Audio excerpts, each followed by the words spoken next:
I would just request the panelists to rename themselves. Currently, it will show up as Ayush Singhal. Just please rename yourself on Zoom.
कर रहा था लेकिन अब वो ठंडी हो गई जो पहले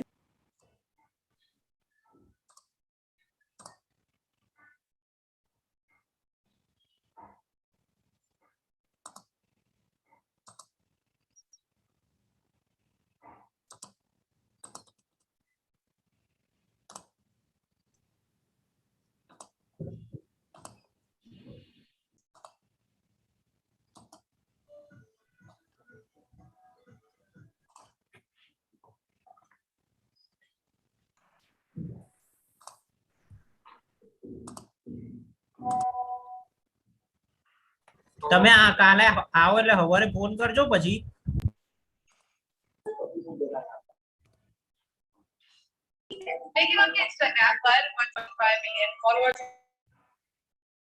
I would request all the participants to be please on mute when you're joining.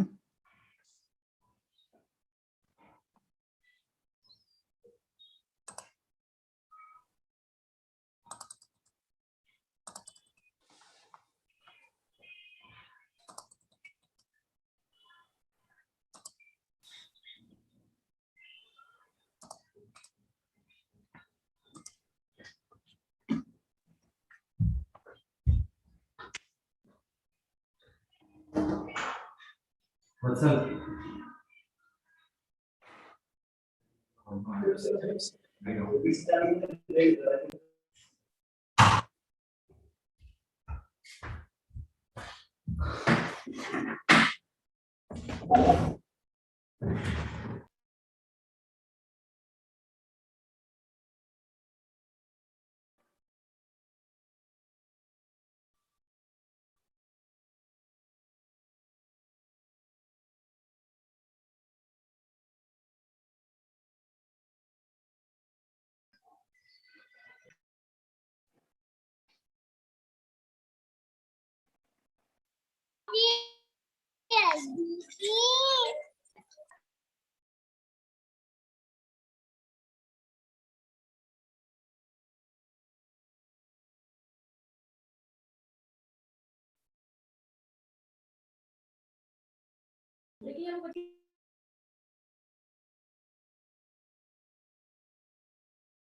Harish, I think we can start now. It's 6. So,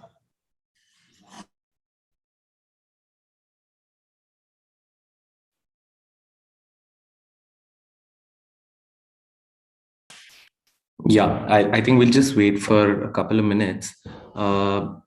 Bikrama, could you rename yourself? I think it's showing Ayush. Yeah, I don't know. I just joined from the link. Let me just see if I can do that. And I don't know why the screen sharing is not coming up for me. I mean, it just keeps saying, yeah, now it's come up. Now it's come up. Am I still showing as Ayush? Yeah. Okay, I'll just rename. Sure.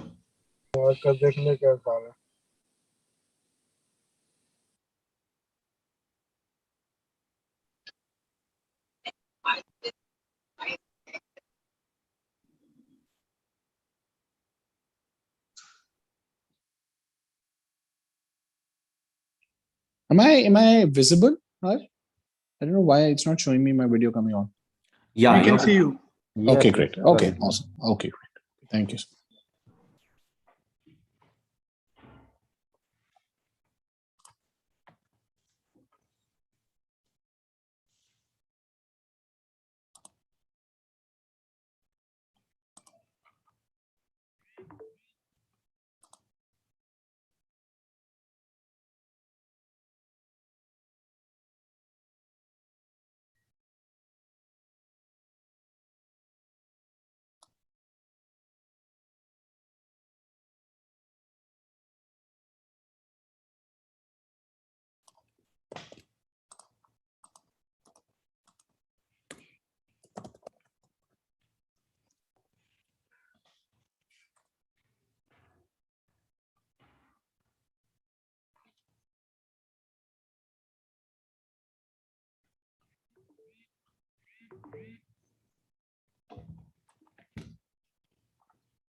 Hi, everyone.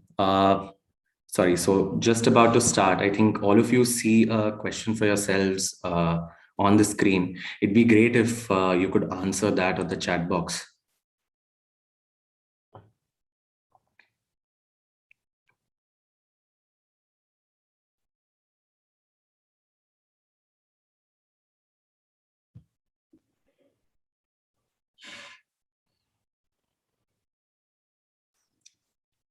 Great. We'll wait for a minute and then we'll start with the session.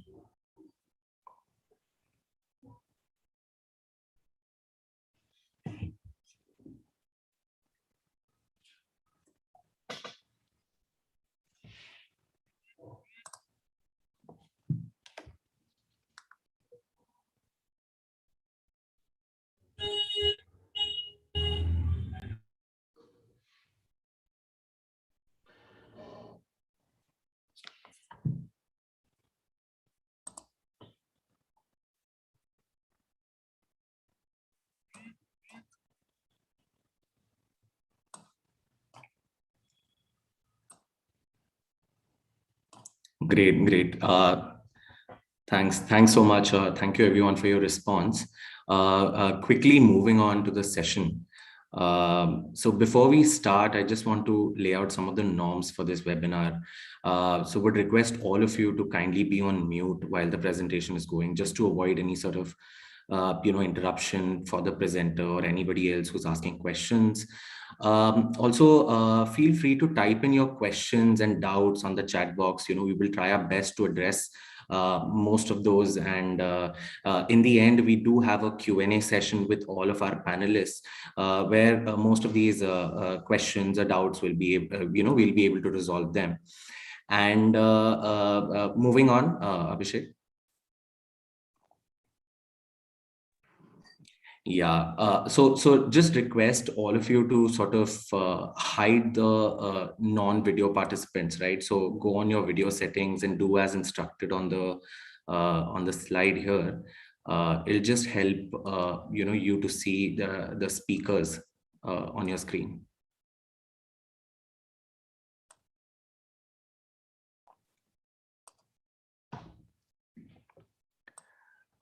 Great. Thanks everyone. So I'll just quickly start by introducing our panelists as speakers for this session. We're joined by a few senior folks from Central Square Foundation. I'd just like to quickly introduce everyone. So we have Bikrama Daulat Singh. So Bikrama is our co-managing director. Bikrama has a long management consultant exposure with Accenture. He's worked on a variety of projects related to change management, performance improvement. Bikrama is also a Teach for India alumni from the batch of 2011. He has an MBA from INSEAD and holds an undergrad degree in economics from the London School of Economics. We also have Parthajeet Das. So Parthajeet Das is the project director with the State Effluent Projects team here at CSF. Partha has worked across various sectors in consulting, in education, health, women and child development. He's worked in government processes and tried improving through a variety of experiences, right from consulting. His last stint was with Ernst & Young. We also have Shubhra here. Shubhra leads our research, monitoring, learning and evaluation team, where she provides guidance and oversight to the team's engagements with internal and external partners to generate a lot of data and evidence on the impact of CSF's programs and initiatives. And lastly, I think we have Vipin here. Vipin is a part of the classroom instruction and practice team. Vipin works to strengthen teacher professional development component of our programs in the foundational literacy and numeracy domain in many of our emerging and focus states. So I'd like to thank all the panelists for being here, and I'll hand over to Bikrama, who can talk more about CSF. Thank you so much, Harsh. Good evening, everyone. And thank you so much for your interest in Central Square Foundation. I'm going to start with actually, just talking about the role of the school education sector, in the larger narrative. And I think one of the things which, we found, being in the sector many years, is that the role of the school education space in the larger sort of economic development narrative in India is very sort of underweight, if you may. And, I think a lot of you know that India is actually a very young country. 47% of households in India actually have one child in school. So this is an issue that matters to half of India's households. And then second, I think, again, not really appreciated is that, look, I know we talk a lot about the demographic dividend, but if we're not able to equip a large proportion of these children, 260 million children that we have, in our country with the right skills, they are unlikely to be able to contribute towards the demographic dividend. And if anything, it's not something that could really give us that opportunity to sort of, traverse to the next stage of economic development. And even more importantly so, and I'm going to talk about this later as well, on a lot of the focus needs to be children who are in primary school, as they're the ones who are likely to enter the workforce by 2030, and at which stage it is estimated that our working age population will be at its peak. So I think the larger question, larger sort of message is that, look, the school education sector really matters, and this has been part of our space where we've been trying to bring the school education space, improving quality of learning much more center stage even at the political level, the policy level, and so on. Let's go ahead. This is just telling you a little bit about the data around learning. I think a lot of you, who've joined this call, I'm sure have an interest in the school education space. And I think you'll all know that there's a problem around learning, around quality of learning in India. I think what a lot of people don't appreciate and understand is what is the nature of this problem? What is the nature of the learning crisis? And I'm sure a lot of you have heard of the annual Status of Education report, which has been producing data now for almost 15 years.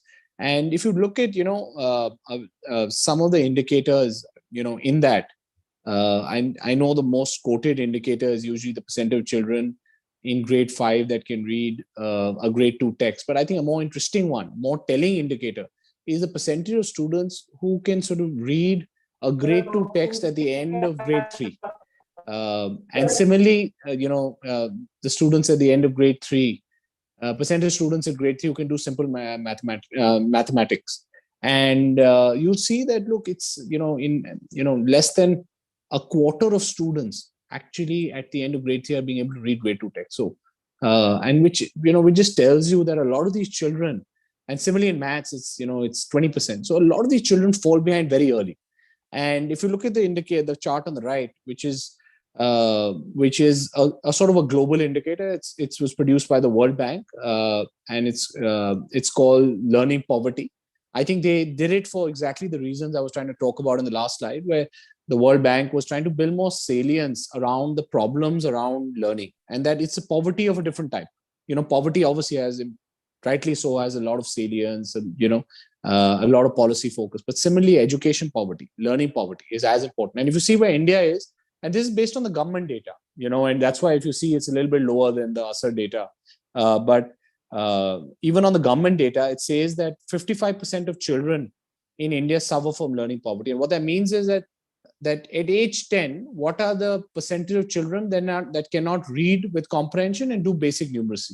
So 55%, that's 55 out of 100 children at age 10 in India cannot read with comprehension. And you will see, look at some of the other countries. I mean, very interesting. Sri Lanka is at 15%. Our neighbor China is under 20%. A lot of our focus actually it has been, and I'll talk about this as we go ahead, is how we can address in a way a lot of this learning impact upstream. And our main diagnosis of the problem of the school education space in India, of the quality problem, was that a lot of these children fall behind early. Learning poverty is so high, and then because of that, in some sense, they fall behind and stay behind. And there's a very important, it's a very important sort of a term that if you don't learn to read, then you cannot read to learn, because instruction moves from oral to written after grade 3, grade 4. And a lot of these children, in a way, fall behind in primary. Between grade 6, grade 10, they have seat time. They're just sitting in class, they're not following. And when they get closer to the secondary board exams, in grade 10, they get pushed out of the system, because that's an indicator. Pass percentages in 10th grade and all are things that matter. Chief ministers track that and so on. So that's really, giving a little bit of context on our thinking around the problem in the school education space. Just talking a little bit about the org. The vision of the org is, of course, to contribute towards improving the quality of learning. We've been working towards this mission vision for over 9+ years. We've got 100+ team, and our budget is about 60+ crores. Our focus areas, and this is, our teams, our core sort of thematic areas are foundational learning, EdTech, and affordable private schools. And all of these really are working towards this problem around foundational learning, around getting children to be able to read with comprehension, reducing learning poverty. And how we do this, as an org, what is the work we do? And so there are really 3 big things we do. One is we engage with central and state governments on sort of not just policy change, but more importantly, implementation of a lot of these policies, providing technical and management support. The second is we sort of partner with state governments and other sort of organizations to scale innovations, and finally we sort of, we're trying to build the field, build public goods. So we try and increase availability of evidence, of playbooks, and which can help the sector in general. Let's go ahead.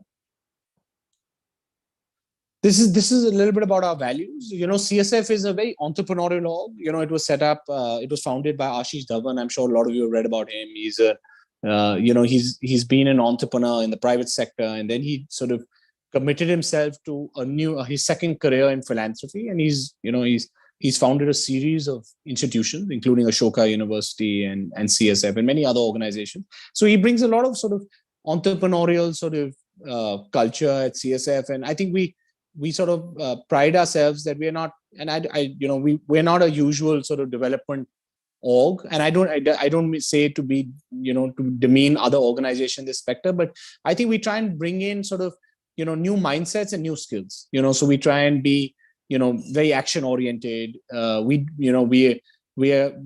approach is very collaborative because, we're all sort of, we're not technical experts. So we are, we're very data driven. We're open to other ideas. We want to help sort of scale innovations, so we have to work with sort of other people. I think there's a very strong sort of focus on, the goal, improving quality of learning. And for that, we are sort of very mission driven. And generally the last thing I'd say is that, look, we're a very young org. We believe, Ashish himself believes in the power of young people changing the world. So I think there's we're a very flat organization, and therefore there's a sort of, I would even call it a little bit of an informal culture. It's not hierarchical, and there's a lot of ownership among each individual to contribute towards this problem of school education. So, we're 100 sort of, entrepreneurs, you can say, at CSF, trying to, just use Central Square Foundation as a platform to contribute to this immense problem. Let's go ahead. This is just telling you a little bit about, our work. Like I said, a lot of our work involves working with governments. So this is just telling you that, we work extensively at the national level with the Ministry of Education and other institutions, at the national level, including Niti Aayog, CBSE, as well as, across some 12 state governments. And we're working on a lot of strategic projects. And these are not just projects we're taking on. They're part of a sort of a theory of change. And so, for example, one of the projects, which is, literally ongoing right now, is the National Achievement Survey that is going to be rolled out on November 13th. And we're providing some technical and management support. It's a very important sort of part of our theory of change, because if the government produces the right data, then it creates the right pressure and incentives on state governments to improve foundational learning. Similarly, we've been sort of working, with Niti Aayog on a sort of an index, like an ease of doing business index to make foundation learning and sort of, improving quality more salient. And if you see a sort of the map of India, we're working across, 12 state governments covering almost 70% of all children. And in a lot of these state governments, we are an enabler. We are providing technical and management support, but we are really working with a lot of local partners and amplifying impact. And these are all state-driven programs. So these are not just civil society programs; they are state-driven programs. Let's go ahead.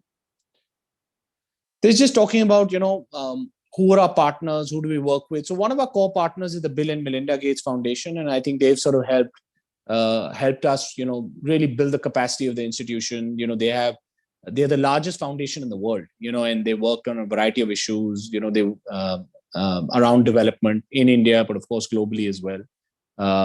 And aside from them, we have a series of other partners, who work with us around this vision and mission. Google.org, multilaterals like USAID, and then we have partners. And you look at partners as sort of, because we are just 100 people org in a way, and trying to create systemic change. So, in a way, we stand on the shoulders of a lot of these other institutions, like Room to Read and Language and Learning Foundation and CARE and Souls Arc and Madi, and all of these are really technical organizations who we sort of amplify. We fund some of them, but some others but more than the funding, we help them sort of, provide more, establish more strategic partnerships with governments, and sort of build a collaborative, which can actually create some, the conditions for systemic change. Yeah, thank you so much. I'm going to hand back to Harsh. Thanks so much, Vikrama. I think before we move ahead, sorry, can we quickly go to the next slide? I'd now sort of introduce our next speaker and panelist. So Partha, who's also the director of the State FLN projects team. will be walking us through some of these domains. So he'll be walking us through the program design and implementation domain, and specifically each panelist now will speak to their own domain. Partha? Thanks, Harsh. Harsh, am I audible? Just quick check. Yes, Partha. Thanks. No, I think yeah. Now I want, I was just going through the questions before speaking. I think a lot of you are, very interested to change, let's say, access, teacher training, mindset of people, digital divide, and all of that. And I'd probably request all of you who are listening to sort of just pause for a moment and think that what are these? I mean, are these not like means to an end? And then what is that end that we're trying to solve for? And then contextualize some of the things Bikrama said in the beginning, right? The end is actually learning. Are the children who are in the schools, who are coming to schools every day morning, going to the schools, are they learning or not? All of these that a lot of you have said, whether it's pedagogy, doing a new curriculum, and all of that, relevance. These are all actually ways of, or means to an end, and the end is actually learning, and that's where our focus is. Just wanted to say that before moving further. Can we move ahead, please? Yeah. So for to achieve learning, again, this is how do we then, sort of solve for learning through our work. I think you again looked at, we worked on multiple levels, whether it's a central government or the state governments or through multiple projects. So yes, a lot of activity has to be done. Programs have to be done very differently, designed with the end beneficiaries and the stakeholders in mind and all the people in between, and implemented well. The stretch is not so much, are we doing something very, very different and innovative every time? Yes, that's there. And a lot of projects are very, very innovative. We are at the cutting edge of things, whether in terms of EdTech and a lot of other interventions that we are working. But at the same time, how can we implement the same things very, very effectively so that they give the desired results? So that's the kind of projects that we engage and the kind of people that we want, who are not happy ticking boxes that A, B, C, D activities have been done, but how well they're done. That's how effective are they when they're implemented? Are we designing things at quality, at scale, with impact? That's what we will be driving at the program design and implementation team. And then the second stream is important because, we are not happy if things are just happening at the systemic level, right? Because ultimately things have to look fundamentally different in the classrooms, in the schools. Otherwise, whatever else we are doing is through, it's the road, it's the means to an end. The end still remains the teacher, the classroom. That has to change.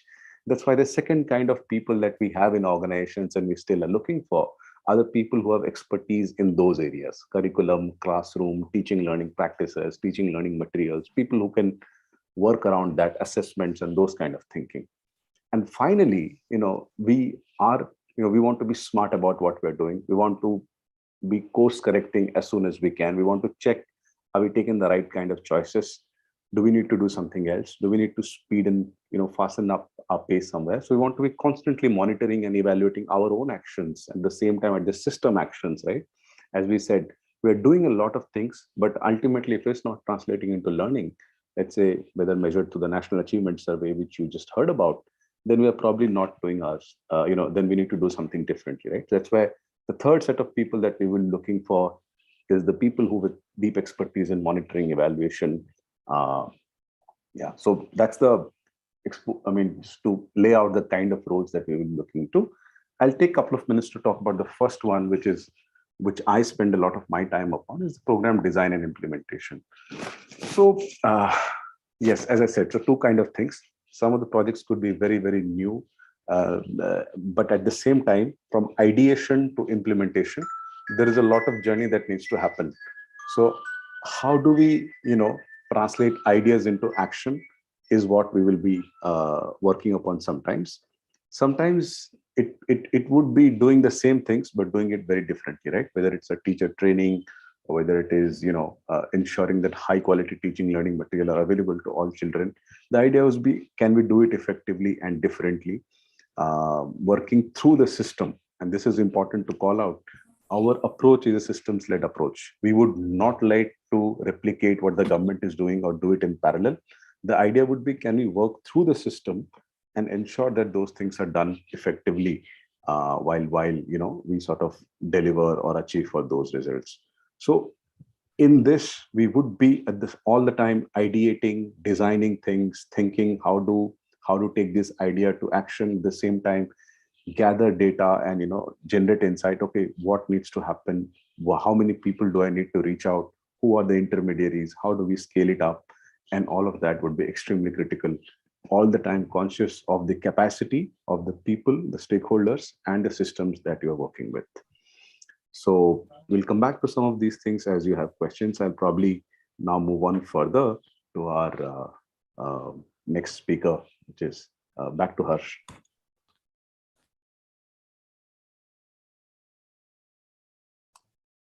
Hi, Abhishek. Can we move ahead?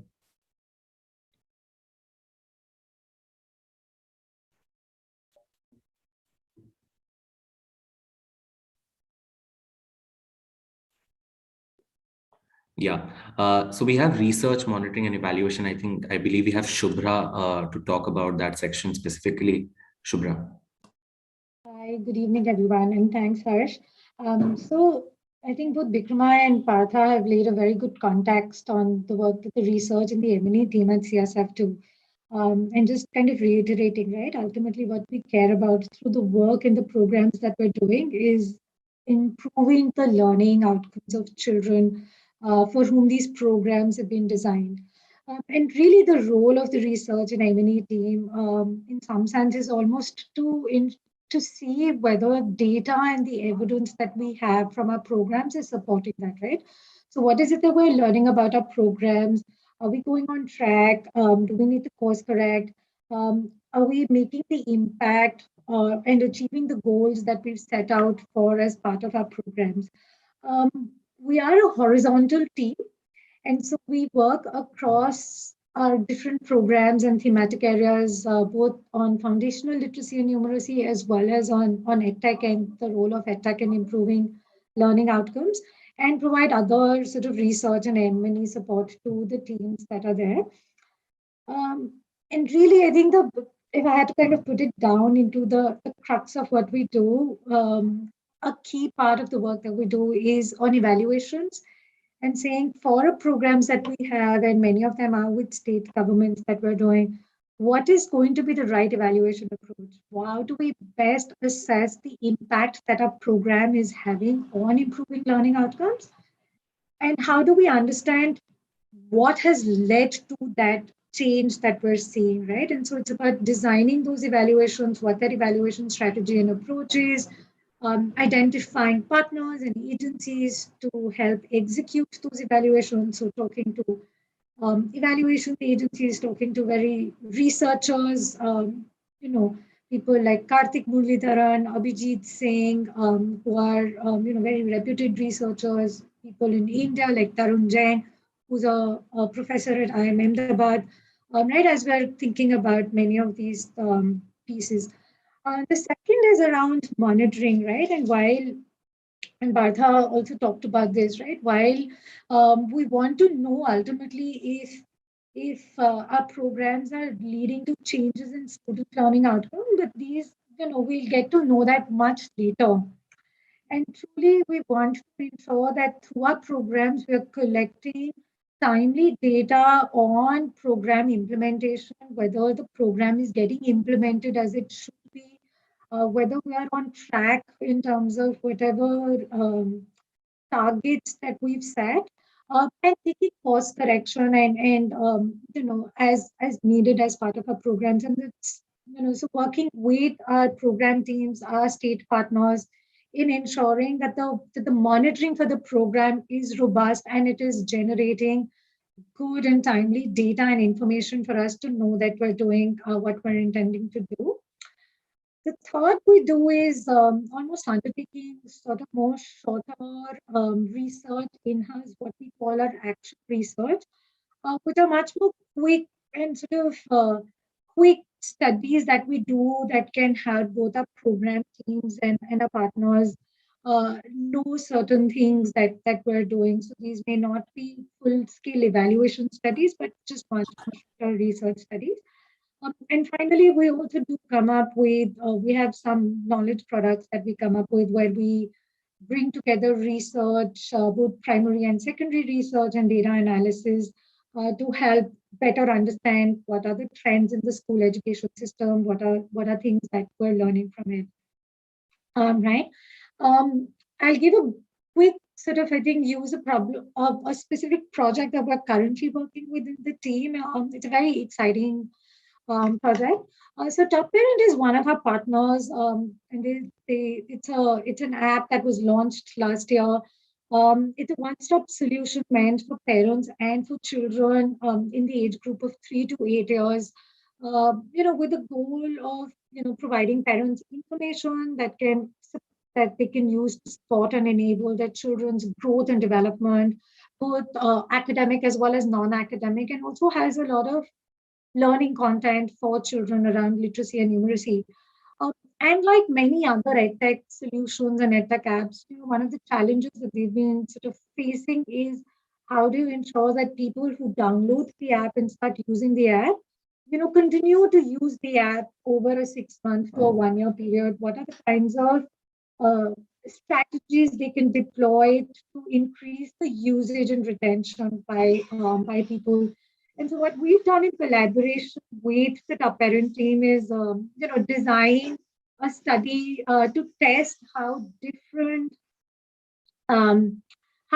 strategies that they are looking at, what is the effectiveness of those different strategies to improve retention and engagement. So that went from designing the study, designing the tools. We've done a baseline data collection with almost 800 households and children, where we've done both parent survey and student survey, and we're in the process of selecting. And 6 months later, we'll do another endline survey to really see what is the change that we're seeing. I stop here. Happy to kind of double click on anything later on, but I'll hand it back to Harsh. Thanks so much, Shubhra. I think Vipin might want to talk to curriculum and classroom section.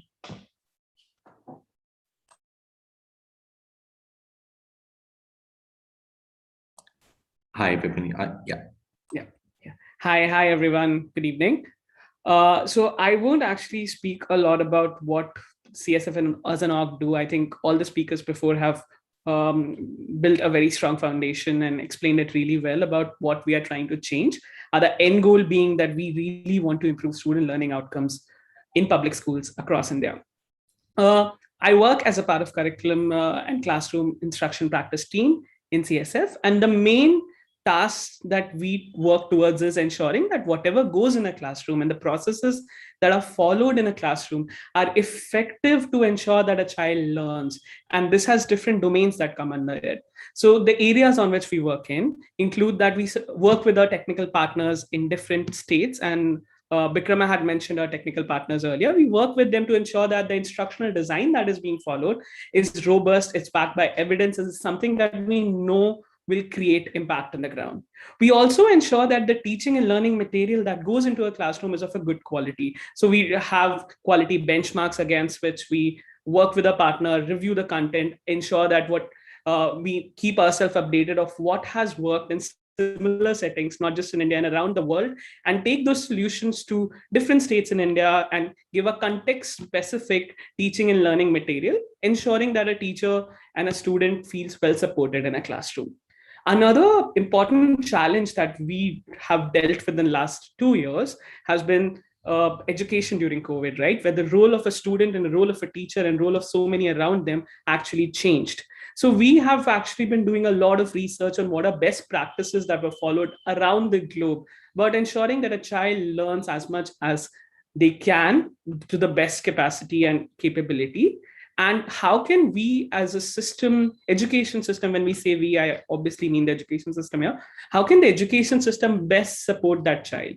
So we have been doing a lot of research here, and we have also proposed and implemented solutions with our partners, government as well as technical partners to this end. One very important work that we do is ensuring that we design and conceptualize an assessment framework at large scale that takes into account a child's learning progression. So we pay a lot of focus on formative assessments as well. How do you ensure that during everyday teaching, a teacher is able to gauge which child is actually understanding the concepts, which is not, and take remedial actions accordingly. So if you are to join this team, your day would actually involve reviewing different materials, reviewing the teacher training as well as curriculum materials, designing some of these materials, doing research on global best practices when it comes to literacy and numeracy acquisition, pedagogy and curriculum, building capacity building material for teachers as well as government folks, coaches, faculties across diets and SCRTs, and working with the state partners and working to ensure that the design and implementation of FLN program in the state is actually robust. So just taking an example of one problem that we recently are working to solve. So the problem we faced obviously was that there was a prolonged school closure, and which exacerbated the learning poverty that we spoke about earlier, right? So a lot of students were not able to come to schools, and many of them did not even have access to material as well as devices at home. So how do we ensure that the instructional design that's going to go into schools now takes this into account? So this was a challenge that I think organizations, governments around the world are facing, and some a solution that we worked towards involved creation of material which were actually based on learning progression that makes sense to the current reality. So we prioritize what does a grade 2 and a grade 3 child need to learn now when they're coming after a school closure of almost 18 months. We also designed daily instruction plans, teacher guides in such a way that a teacher actually is able to transact this curriculum without feeling that something completely different is being asked of them. We also ensure that the material that goes to the classroom, whether that's student work and learning materials, is aligned to the prioritized learning outcome. Along with that, capacity building of teachers and support staff, as well as middle management cadre, is very important, ensuring they understand the challenge ahead of them, they understand the instructional design, and they understand how to actually use this material effectively in a classroom. Then we are working with our different stakeholders to ensure that the instructional design remains coherent and the messaging remains coherent, and everyone understands their role in taking this instructional design to the classroom. The impact that we've seen and we are seeing is that a prioritized and a slow-paced learning progression for children is going to school as the kids slowly start returning back to classes. So we are hopeful that this would make life of children as they come back to classes and the teachers more easier, and ensure that the kids learn at their right level. I think, Harsh, back to you. Thanks. Thank you. Thank you so much, Vipin. So I'll just briefly just talk about, why we have, this talent quest. And I think, as pointed out in one of the previous slides also, that CSF by and large is expanding, and our work, we're trying to deepen our work in some of the states and some of the geographies that we're already working in. So I think we're looking to add about 40 plus people to our team, and we're already 100 plus team. So we're really looking to expand, and deepen the kind of work that we're doing. I think I'd also request all of you to sort of go through our website and go through our careers page and actually look into some of these details, because it would help you apply and do a better sort of application. But just broadly, just talking through some of our roles, I think so. Starting with associates, so we have associates at 1 to 2 years of work experience. We have project managers ranging from 2 to 6 years, project leads at 6 to 9 years, and senior project leads at 9+ years. And broadly, I think the hierarchy, that's the hierarchy. And there are more details with respect to compensation and what kind of broad roles and responsibilities that would entail, which of course varies from role to role, but here's giving you a very broad flavor and idea of what these roles entail. Abhishek, moving on. Yeah. So talking through the application process. So applications. So our application deadline is 31st October, and this is something that's super critical for any of you looking to apply, because we're only 3 days away from the deadline. So would urge all of you to sort of use the weekend wisely and apply. And we'll start our interviews almost right away, and we hope to sort of start and of course the applications are rolling basis. So we've to some extent started reviewing applications that have already come in, and as and when we receive applications, we process them, and which is why it's better to apply sort of earlier, and we hope to sort of give out the final results by 22nd November. The application, I mean, the processing of this is fairly straightforward. So the first round is just filling the form, applying. There is an assignment in the form, which I would urge you to look at. And it's also on the website separately. So that is something that is super critical. So the CV and the assignment form the first round. In the second round, we almost have 2 panels, so 2 separate interviews, 2 separate panelists sort of taking that interview. And in the third step of this will, of course, be rolling out the offer. Here's quickly, I just want to emphasize on 5 reasons why you should join CSF. But I'd request Partha to take this up. Partha. Sure, Harsh. No, I think, yeah, the first one is really close to my heart. I think, as I said, it's about, creating in a system, you can literally multiply. Some of you might be have sort of, even through personal interest or through your work, have taught in classrooms and impacted lives of children directly, teachers or other stakeholders directly at district level. It's a great thrill, right? It really, you can see the person whose life you're impacting. In a system reform, you're not able to see them. You're working through files, processes, government officers, bureaucrats, and other people. But trust me, what you're trying to do is ultimately impact the life of so many lakhs and lakhs of children. I think that's a great humbling number that we saw in the first 70% of India's kids. Some way, all of us are working towards, something which impacts them in some manner. That's a great responsibility. And just I'll allow that number to sink in with you. There are 26 crore children that come to our schools systems. So just think about that number. So you have that opportunity of creating impact at scale. I think the other thing is, if you just think of the who's who, it was the most impactful, most respected leaders of the sector, people like Dr. Dhej Hingran, Jayashree Oza, and a lot of other people, and the organizations that you would think of, we work with them very, very closely. As I think we heard, we are leaning on their shoulders and working. And I think the other important thing is, we are in the we are here for the sort of long run. And so we are, trying to secure our funding, and so that we can, some of these things will take time.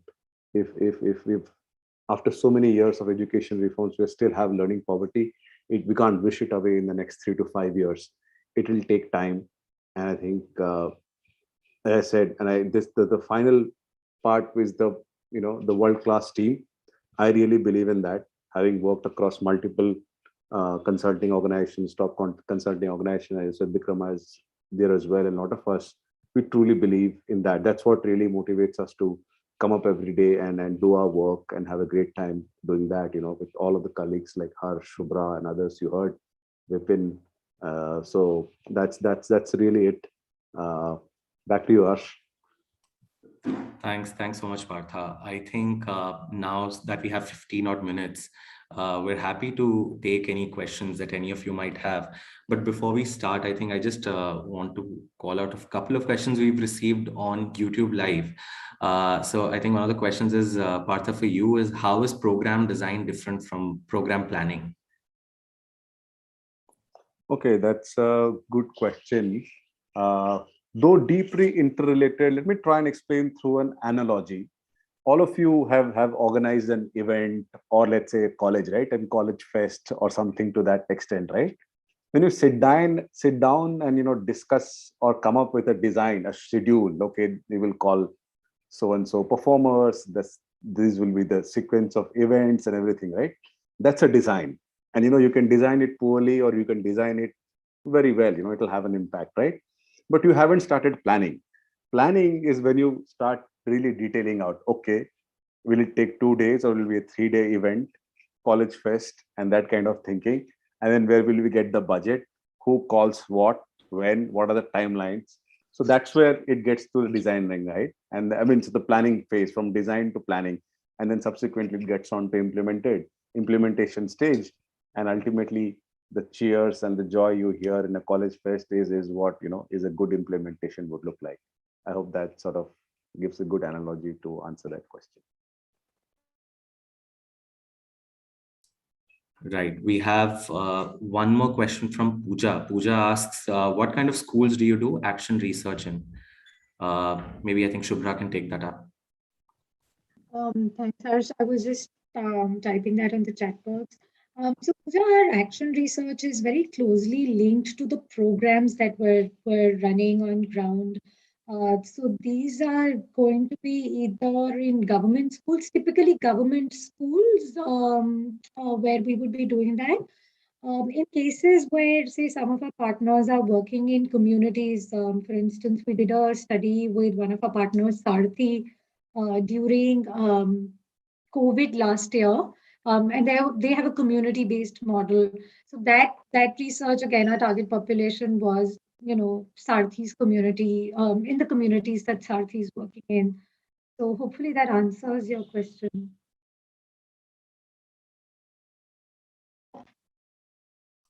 Thanks, Shubhra. A couple of questions that have come in. Can someone from a different industry but passionate about impact apply to? Partha, if I can take that up, I think we definitely encourage diverse profiles, diverse experiences. A lot of our colleagues here at CSF come from all kinds of experiences, ranging from investment banking to consulting. So a lot of for-profit experience also. So we're not biased to or for any specific experience. So that should not be a limitation for you to apply. I've also been asked a question asking if someone who's just graduated from college, could they apply for an associate role? Partha, could you?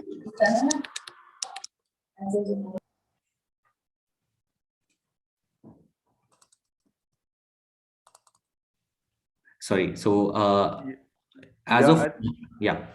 No, I found a very interesting question about the kind of questions that one would expect in an interview, right? That's a good one.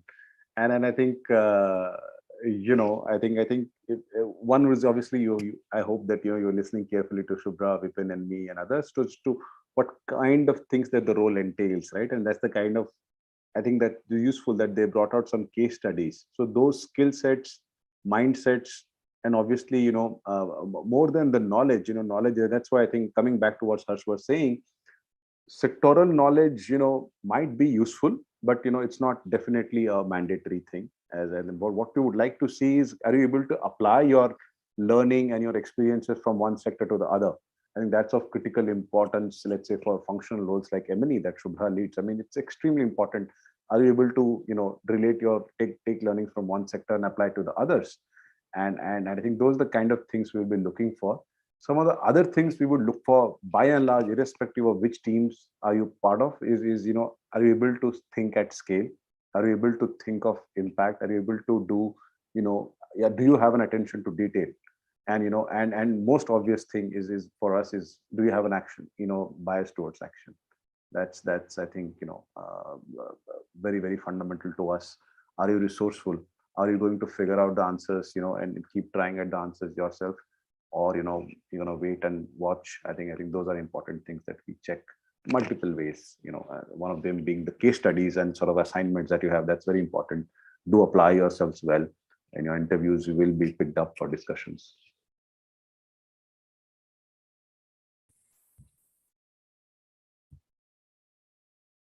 Thanks, Partha. Shubhra, question for you. Since we work with academicians like Karthik Muralidharan, is the knowledge of economics and randomized controlled trial methods needed? This is specifically for M&E. I would say it would be good to have that knowledge. So as M&E, unlike some of the other openings, is a specialized sort of field and a skill set, particularly if you're coming in at a project manager or a project lead level. So having done some bit of M&E work, having had some training in economics, econometrics is definitely helpful, including something like a randomized control trial, right? You may not necessarily have worked on an RCT, but if you understand the broad sort of principles of an RCT, other evaluation designs and methodologies, it is definitely going to be helpful. And I'll maybe take a minute to articulate why, right? As the M&E team at CSF, one of the key functions we are playing is working with our internal program teams um, and our partners in figuring out what's the best evaluation methodology and approach given the program that we have, given the learning objective that we have, right? And so we almost have to be, it's important for us as a team to be able to know what are the different methodologies, what are the requirements of those different methodologies, so that we can then guide and advise our program teams and partners accordingly. So it definitely helps, but I would also say, if you don't have it, but have a mindset of learning and are inquisitive, you can definitely learn a lot about this. And, the team that we have currently can help you build many of these sort of skills and knowledge if that's a gap. But as long as you come with some basic, I think, critical thinking, problem solving things, have some training in economics, I think that would also be fine. Hopefully that's answered. If you have any follow-up questions, happy to take them offline as well on this. I'm sorry, I'm very sorry to jump in. Is it okay if I ask it right away? Sure. I'm an undergraduate, and I had mailed, I filled the form online multiple times. I didn't get a reply, so I'm sorry. I'm asking here. I was wondering if you take on interns for perhaps internships or some things like that. Because yeah, sure. Thanks for that question. I think the question for internship might be, I mean, you might sort of, I think we might not be the right people to answer that question because this is specifically for the Talent Quest. But if you could reach out to the hiring team once, and we'll make sure they, you get a response from them. So where can I get their details? It'll be on our website. Okay, thank you. Thanks. Yeah, so there's a very interesting question. Partha, Vipin, Shubhra, anybody. Can partner organizations' employees apply? If yes, will the same procedure for them be discussed? Will it be the same process as we discussed in the session?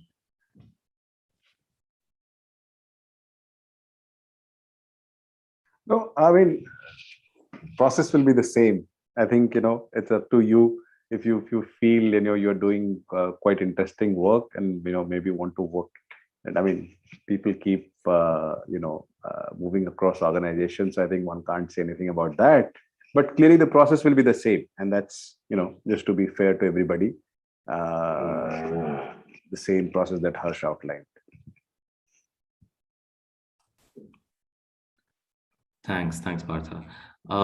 So there are a few questions that have brief answers, so I'll just take them. In terms of eligibility, are we looking for any specific master's course like development studies or public policy? Not specifically. I don't think we're looking for any specific masters, but these are definitely good and desirable master's degrees to have because they speak to a lot of work we do. Are there any work from home opportunities?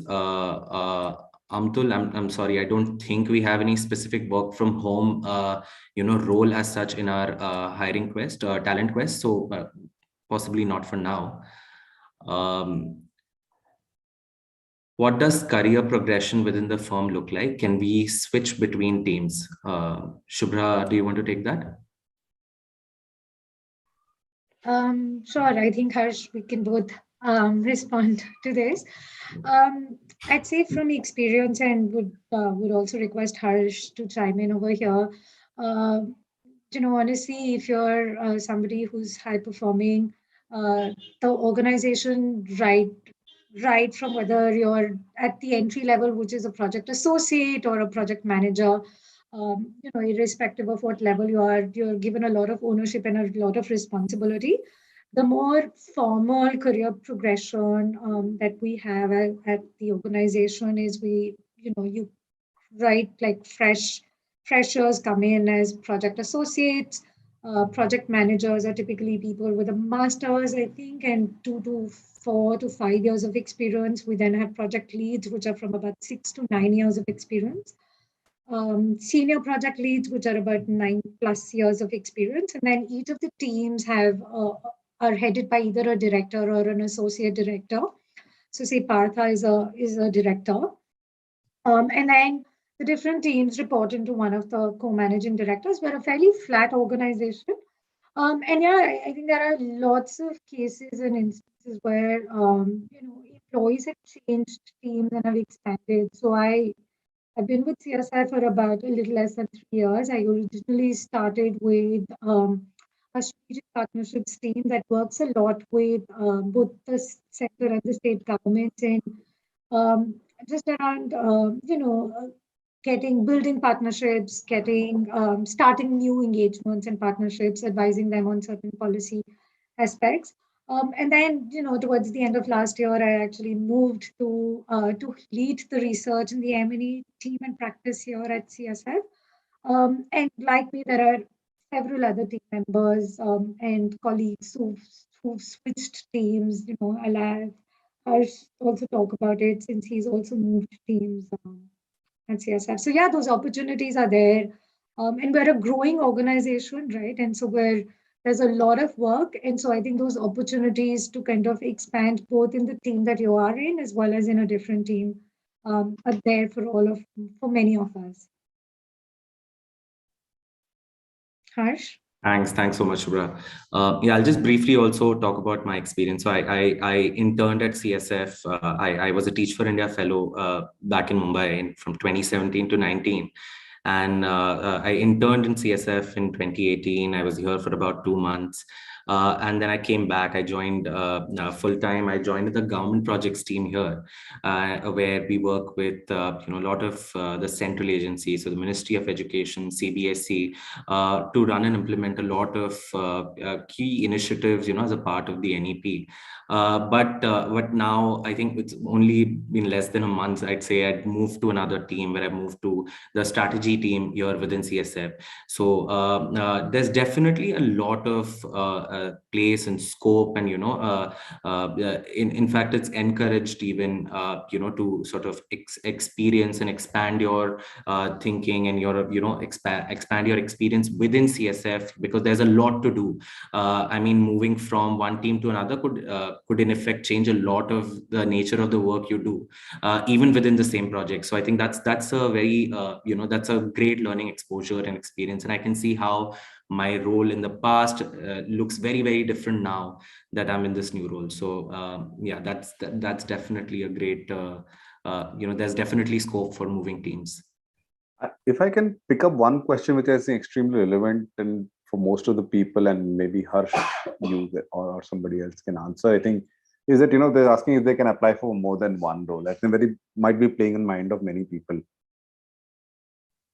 Yeah, so I'll just take that quickly. So in the application process, when you do apply using our, when you do fill the form, you have to choose one bucket of the 3 buckets. So there are 3 buckets, and each of these buckets are the program design, the monitoring evaluation, the curriculum, and classroom. So when you pick one specific bucket, you are considered for all the roles within that domain. So there could be roughly 10 odd roles. I'm just giving a random number, but let's say if there are 10 odd roles for people within the 2 to 6 year age, 2 to 6 year experience bucket, that means that you will be considered for all of those roles. And our team within CSF will then see where you fit the best, and where there's a right fit for you, and we'll consider we probably even consider one of our interviews, one of our conversations, the assignment. So all of those will sort of help in understanding where you fit best. So I think when you're applying to a certain domain, you're applying to all the roles within the domain. So that, but yes, and in that case, you do have to choose one domain. It would not sort of make sense for people to choose the curriculum also and the M&E also, because we're looking for people to make that choice, very sensibly, and see where they see themselves. Anything else to add here for this question?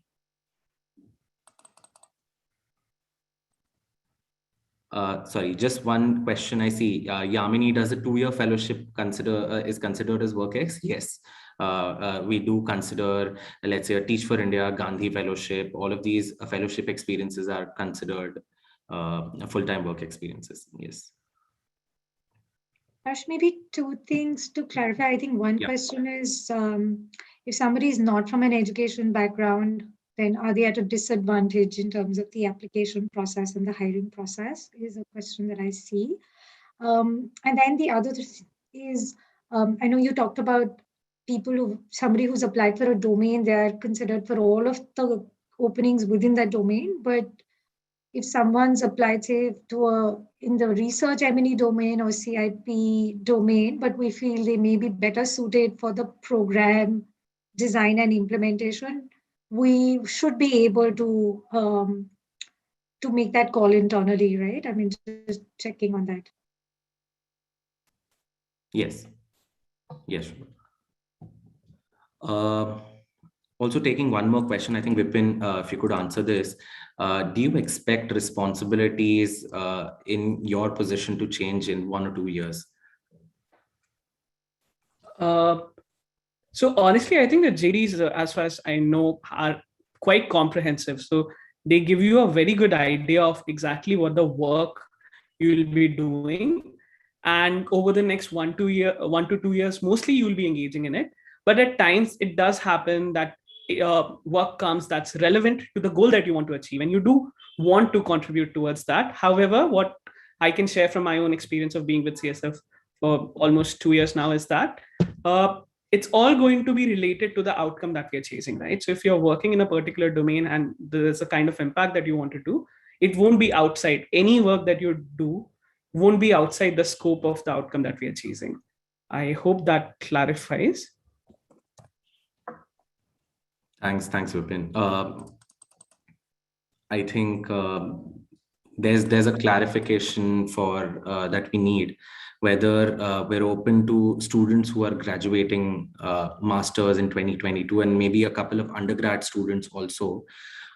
So as of now, I'll just briefly quickly answer this. I think we have a couple of associate positions at CSF, but we're looking for somebody with 1 year of work experience at least. I know that the bucket is less than 2 years, but we're looking for somebody with at least some experience. However, we do encourage you to apply, and there are some exceptions, and there are some exceptional profiles that we will definitely consider.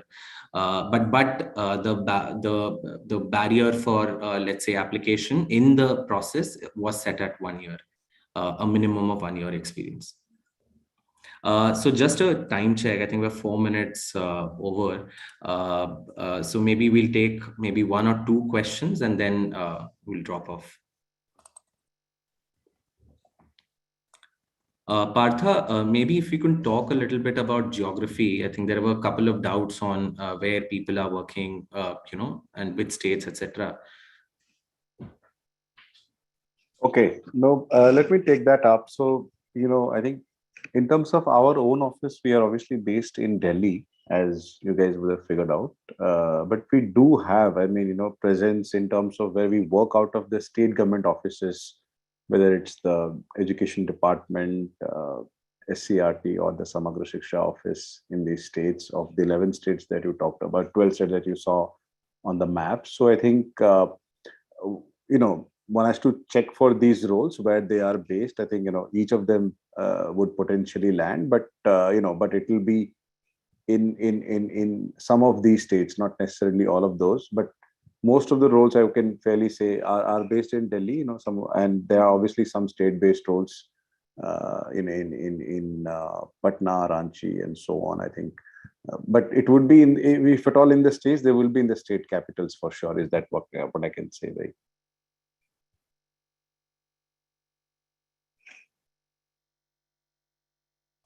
Thanks, Partha. I think Sneha has a question, I think, which is, are we offering any support to pursue masters after working with CSF for 1 to 2 years?